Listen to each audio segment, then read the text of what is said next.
Well, thank you again for taking the time to make the time and listen in, join in. You can certainly find this broadcast on YouTube. Subscribe to the YouTube channel, Jay Fuller Interviews. Join the Facebook group, Jay Fuller Interviews. We're also on Instagram and Twitter as Jay Fuller Interviews. And now on all the podcast channels, you can certainly subscribe there, Apple iTunes, Google Podcasts, as the Backfire Podcast with Jeff Fuller of Jay Fuller Interviews. I certainly believe people's stories make our stories much better if we will take the time to listen, unlearn, and relearn. And one with a great story right now is Chad Wilkerson. Chad, welcome in. Hey, Jeff. I'm glad to be here. Thank you for taking the time to let me be on the podcast. Well, definitely. And first of all, from Doug Gottlieb's All Ball podcast that you were on last week, I just want to say happy anniversary. And how is your wife's pregnancy with your fourth boy coming? Oh, it's going great, actually. We just narrowed in on a midwife that's going to work for us. And so our fourth boy, we have a 5, a 4, a 1, and a newborn coming in March. So the real MVP of our home is my wife, Michelle. She's doing great. Thank you for asking. And if you'd be so kind, tell me your son's names. Yeah, I'd be happy to. I'm passionate about my sons, and people who follow me on Instagram, they know this. I have a nickname for the three of them. I call them the Stallions, and it's kind of picked up a little bit of steam. People enjoy that. And we have some unique names. My 5-year-old is Ace Wilkerson. My 4-year-old is Pierce Wilkerson, and then my 1-year-old, little, I don't know how he came out blonde, but he's bright blonde, looks like a Swedish Viking. His name is Gunnar with an AR. And then we have one coming in March. I don't know if my wife wants me to tell people, but we're going to name him Rip. So they're fun. They're amazing young men. Now, there's so much I want to get to, but I want to start off with bookandaball.org, and I just bring that up. This is a nonprofit that you're associated with. I myself was orphaned, was adopted, grew up right here in the great state of Vermont, but being an orphan, I was just really mesmerized, compelled, found fascinating. Bookandaball.org. What prompted this to get started? Jeff, that's a great question. Great. So for 2 years, I honestly felt like God was telling me to do something like this. And I kept saying, no, I'm a coach, a children's trainer, I'm a coach. I'm not in nonprofit. My mom has been in nonprofit administrator and basically an international operator of a successful nonprofit for 13 years now. My brother was a nonprofit attorney for a while. And I was like, I don't want to do nonprofit. And God kept just Bible and a ball, Bible and a ball, Bible and a ball. And so, interesting enough, the day I said, okay, God, yes, okay, I'll do it. I'm gonna start giving sports equipment, balls, and books, Bibles. It was Saturday, and I said, all right, I'll do it. And that night at church, and a little bit older woman came up to me. And she didn't know this, but I'd asked my brother, who was a nonprofit attorney, I said, hey, how can you help me start a 501c3 for the brother cost? He said, it'll be $1,100, $1,150. So okay, I'll see if I can get. Well, that night at church, this woman came up to me and she said, God told me to do this. And she slipped me $1,200 bills. I said, thank you, Lord. I got $50 for dinner. Just kidding. And I said, I know. She goes, I don't know what this is for. I said, I do. With tears in my eyes, I said, this is to start booking them.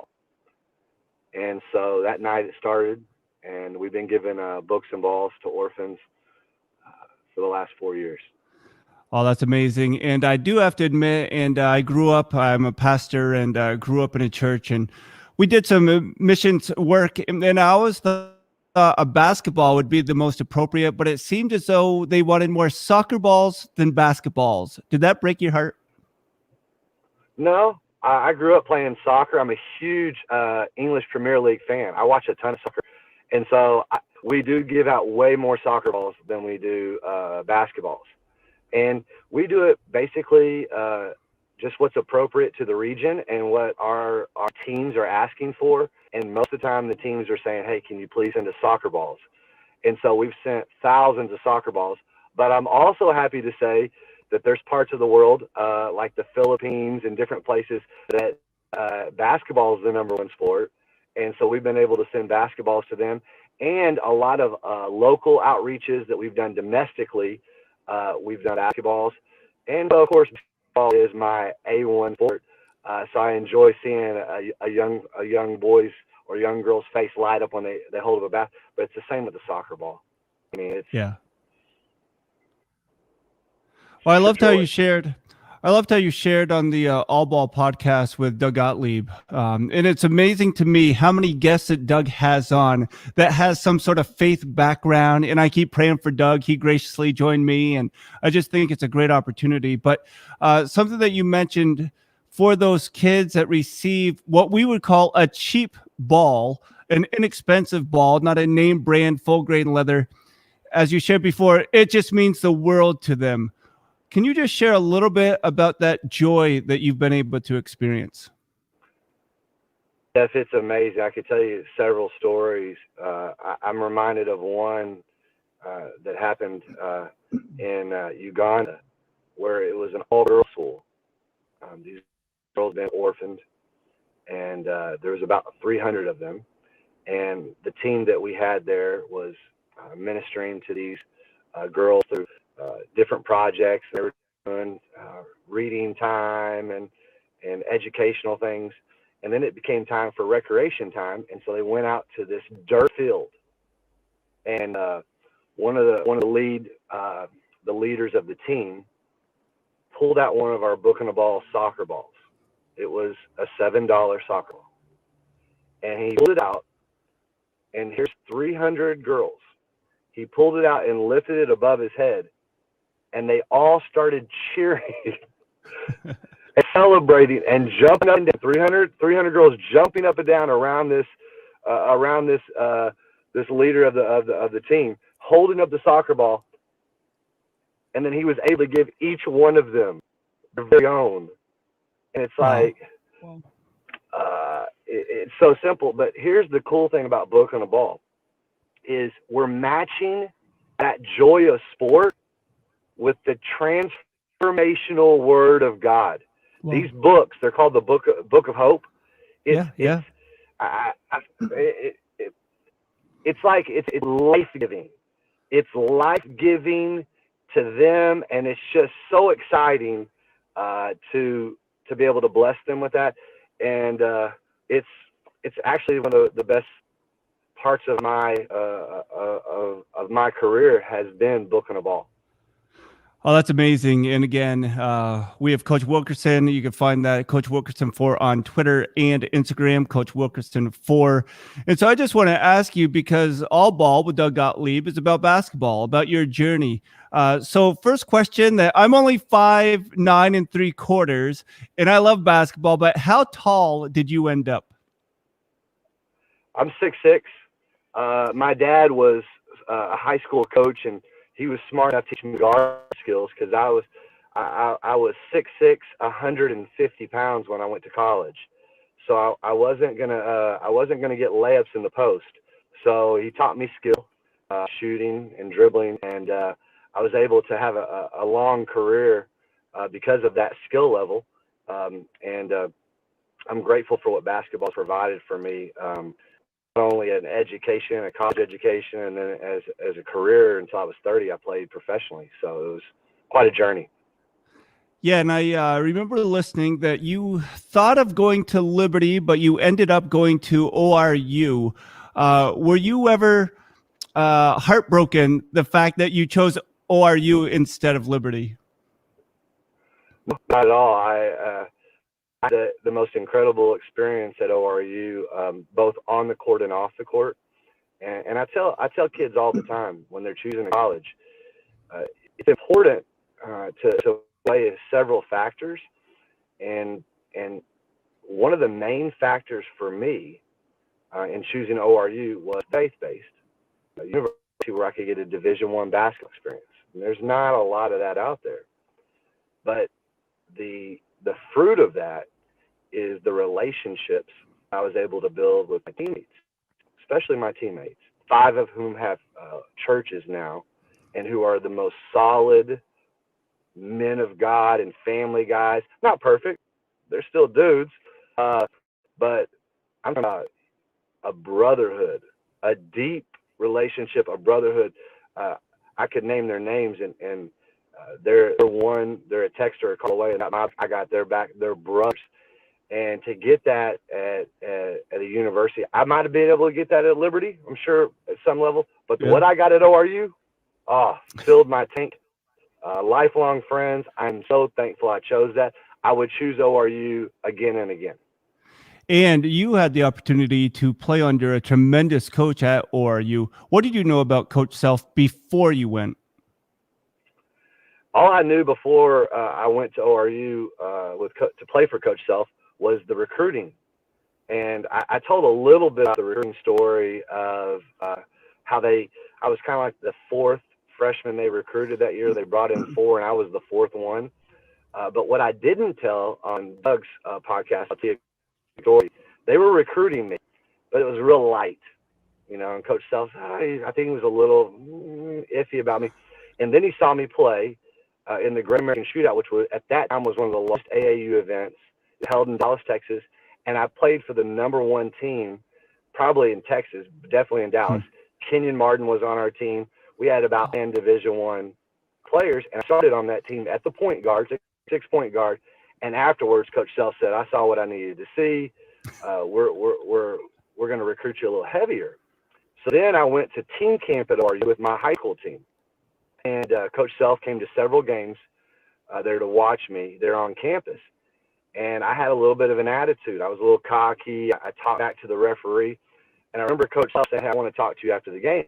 And he took me back in near the locker room behind the gym there at Oral Roberts University, and he said, "Chad, we think your shooting is an 8. Your passing is a 7.5, which is great for a shooting guard. Your dribbling is high, low. Your attitude is a 2."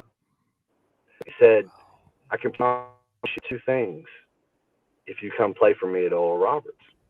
He said, "Number 1, if you ever act like you're acting out there in your high school games, I'm going to stick my size 9 so far up your blankety blank, you won't know what hit you. And number 2, I'm going to work your dick into the dirt." And you hear all these stories of blue chip basketball players being begged to come. He basically told me, "Hey, bro, I'm going to check you. I'm going to coach you hard. I'm going to make you better. Do you want to come here?" And I said, "Yes, I want to work.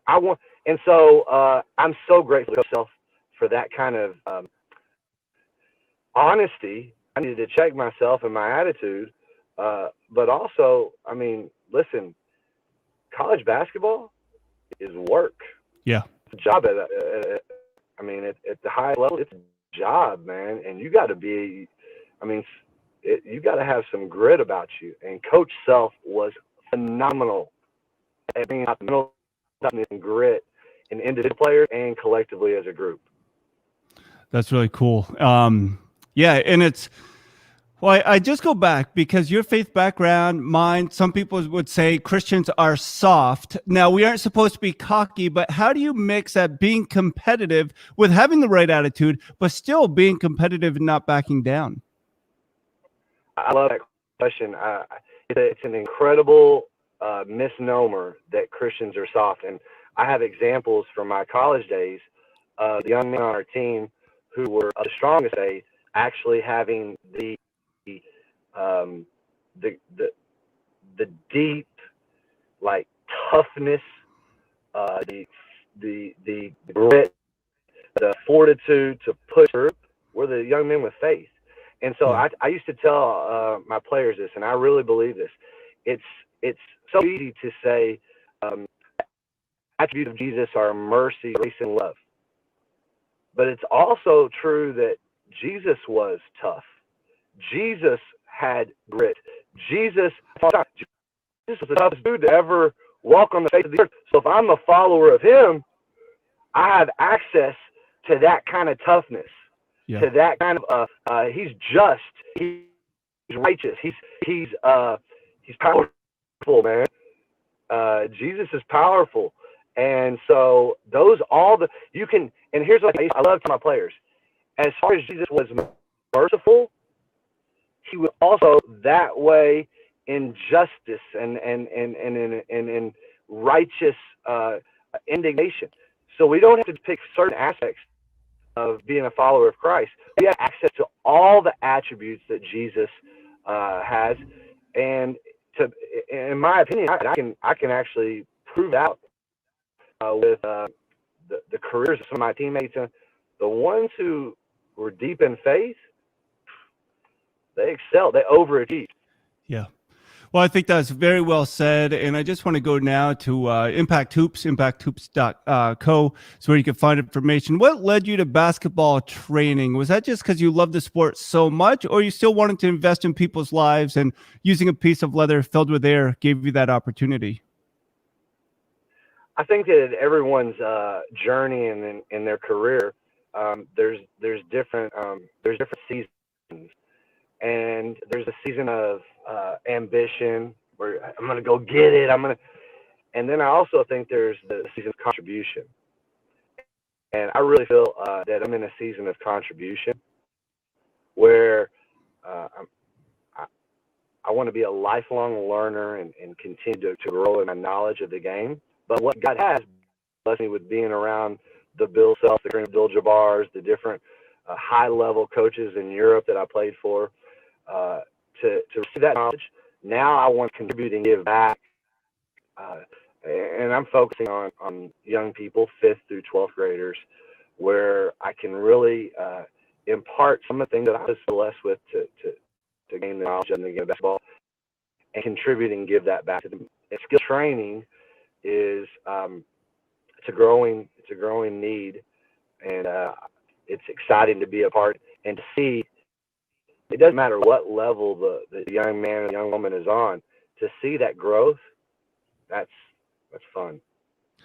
Yeah, and I know for us here in Vermont, basketball practice is going to begin this coming Monday, which we're excited about. It's going to look really different, but just being able to impact people's lives and play a fun sport, I'm certainly looking forward to that. But Coach Wilkerson 4 on Instagram and Twitter, I just want to have you transition the conversation from playing at ORU to playing professionally. When did you realize you might have that opportunity? Well, I was fortunate my senior year of college to be the conference player of the year. And at that time it was called the Mid-Con, now it's called the Summit. And all of a sudden I started getting calls from agents. And the pinnacle of my basketball dreams were ORU, actually. When I was a 13, 12-year-old kid, I dreamed about playing at ORU and going to the NCAA tournament. We came up just a few points short in the championship against Valparaiso my senior year. But I started getting calls from these agents saying, "Hey, would you like to play professionally?" And I started to contemplate it, talk to my parents. I had a few job offers to get into coaching and to actually get into being an assistant pastor.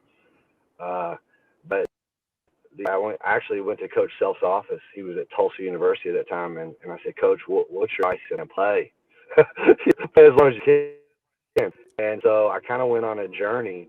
I didn't really have the super ambition to play in the NBA. I really embraced the opportunity to play in different countries and learn different cultures. It really shaped me as a person in a deep way, and probably led to my desire to do book on a ball. But I had a nice run. I made it all the way to the Dallas Mavericks summer league team. Was considered to make it on the roster at the Mavericks. Didn't make it. Had a very fruitful career in Europe. What year was that you were with the Dallas Mavericks? I want to say 2004, 2003, 2004. Players on our team that people would recognize and remember, they had Josh Howard and Marquise Daniels that they had just brought in. They had just drafted Devin Harris. And so we had a nice summer league team. It was before the Las Vegas Summer League. We played in Long Beach and then went to Salt Lake City. and played in Salt Lake City. Great experience to play with that level of basketball. And let me say this, Jeff, real quick, because I talked a little bit about this on Doug's podcast. The difference between college basketball and then professional NBA.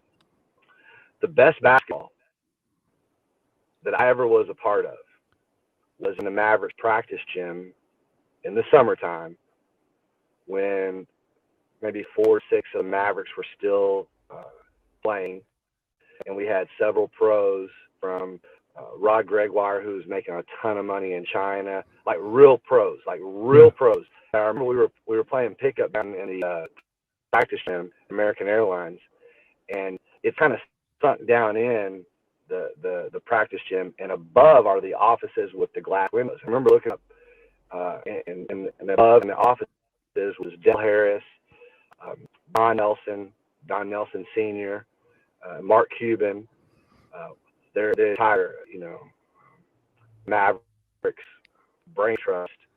Yeah. And we're down here playing in front of them. And you talk about a high level of basketball. You talk about defense.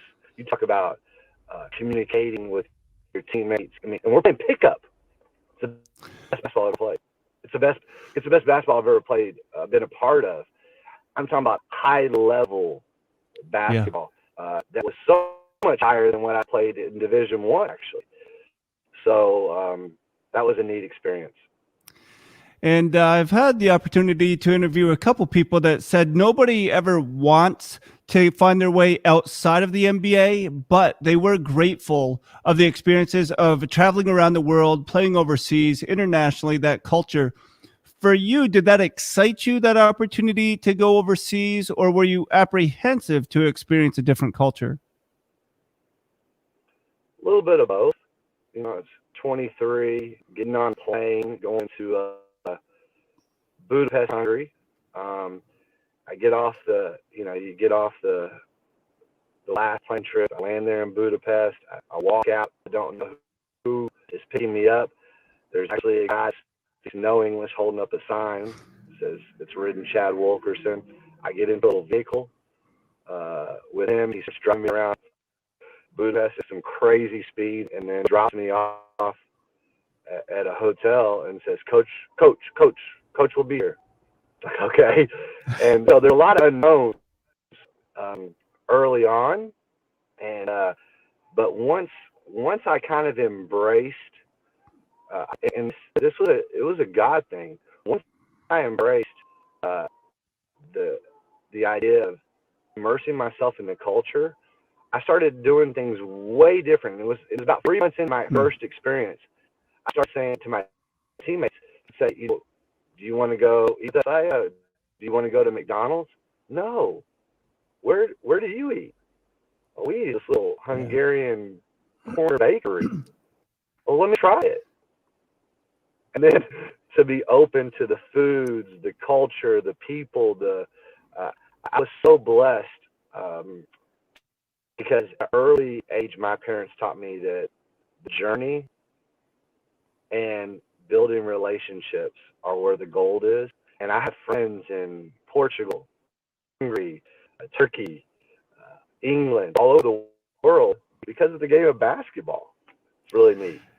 Oh, definitely. Again, Coach Wilkerson 4 on Instagram and Twitter. If you're just joining in, check out bookandaball.org, bookandaball.org. And we just want to continue the conversation just about basketball. And I am just so grateful to have you on. But my question now is, what makes a good coach? I know that you now work with different coaches and player developers, but in your opinion, what did you need for a good coach to really get you to the next level?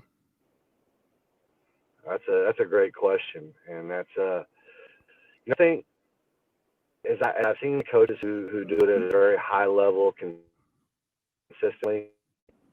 There's the marriage of a great system with great people skills and really managing people and pouring into people and you got to be, to be honest with you need to be heavy into the relationship building, the trust factor. It's harder and harder to get people to trust you. Back in the day, did what your coach said. Now, there's so much information out there that you got to build that relationship. You have a great system. And I really believe this. I tell young coaches this. Coach your personality. Like, don't try to be someone you're not. You're not gonna. There's not gonna be another Bill Self. God created one of those. There's not gonna be another Steve Kerr. You can pick up ideas and maybe even some strategies and things you really love from those type of coaches. But you need to coach who you are. You need to be authentic. And I think the players can sense that. And I know players can. They want a coach who's prepared, who's done his homework and has a system. But they also want someone who cares. Players want someone who cares. That's the cool thing about skill training is really creating a relationship with my clients, with my athletes. So I care how you do in your game. I care how you do in your practice. I care how you are as a young person. That's so good. Again, Chadwick Wilkerson, just staying on with us. Correct me if I'm wrong, but I believe that you said you had Kareem Abdul-Jabbar as a coach. Is that correct?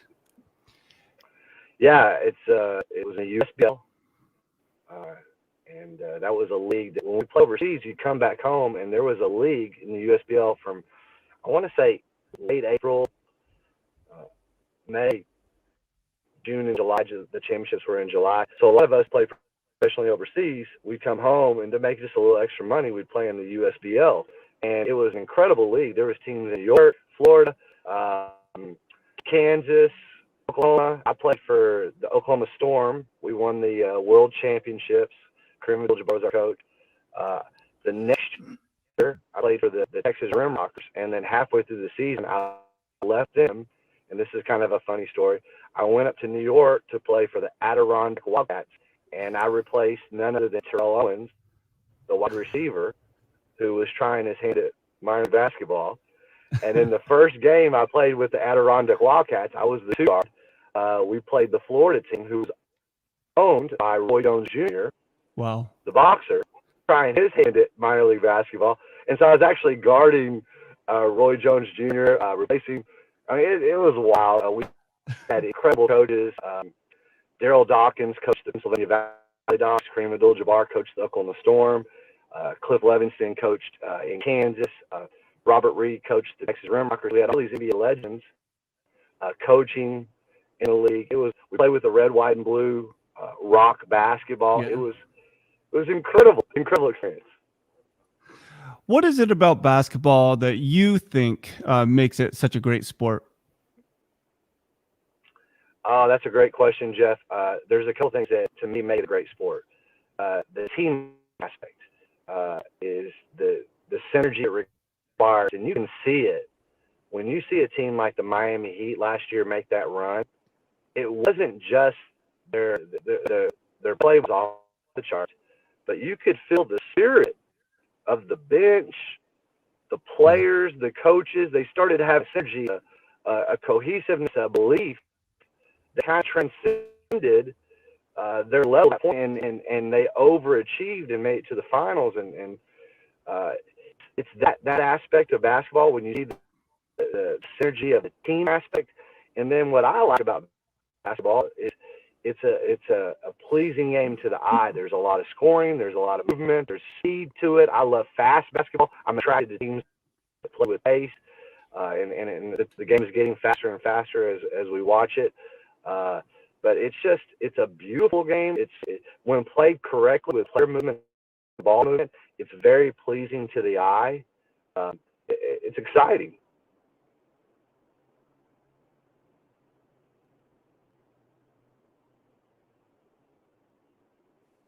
Time now, so I'm going to have to let you go. But Chad, thanks so much for sticking with us, and hopefully I'll have a better connection next time. But we wish you all the best. And a bookandaball.org, bookandaball.org. We'll make sure we post that everywhere we go. Hey, thanks so much, Chad. Honor and respect. Thank you. And again, you are listening to Jay Fuller Interviews. Jay Fuller Interviews on YouTube, Facebook, Instagram, and Twitter, and the Backfire Podcast with Jeff Fuller on Apple iTunes, Spotify, and Google Podcasts. Apologies about the technical difficulties. Hopefully we'll have those sorted out soon for next time. Thanks all. We'll talk to you again.